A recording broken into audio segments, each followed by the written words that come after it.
Investigation we told you about at the top of this newscast. Mobile Infirmary Hospital and a security guard have been named in a second civil suit.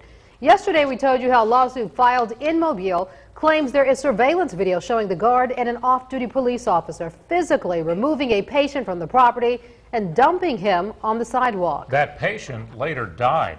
Local 15's Andrea Ramey joins us now. Andrea, you have obtained exclusive video of this guard in a second incident at the hospital.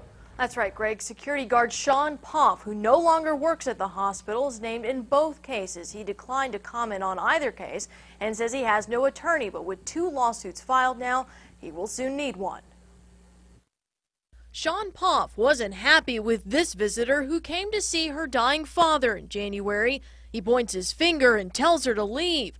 She starts to with her husband, but seconds later, she's pushed up against the desk, cuffed, and charged with trespassing. Those charges were later dropped, but now she's filing a lawsuit against Poff and the hospital. There's something going on at Mobile Infirmary where they encourage these guards to act like this. Poff is the same guard named in a wrongful death case attorney Andy Citron filed. He says 24-year-old LaJuan Johnson came to Mobile Infirmary in March, barely conscious. 4 hours later, he says, a passerby found him outside on the ground, suffering from hypothermia. Days later, he was dead.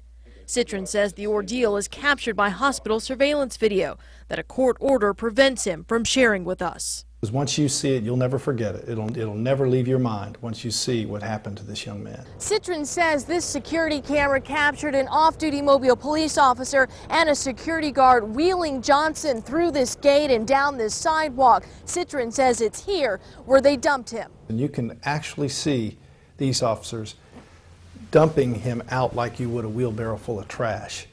And they're dealing with a human being who's helpless and who's in need and came to the hospital for help. It staggers the mind. Why do you think the hospital will allow this to happen? At this point, we believe that there's a profit motive involved, that this was not a profitable patient to treat.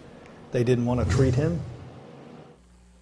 And sources say there is another case of the hospital ejecting a patient, but a lawsuit has not been filed in that case. We reached out to Mobile Infirmary. It says it will not comment on pending litigation. Live in the newsroom tonight, Andrea Ramey, Local 15 News.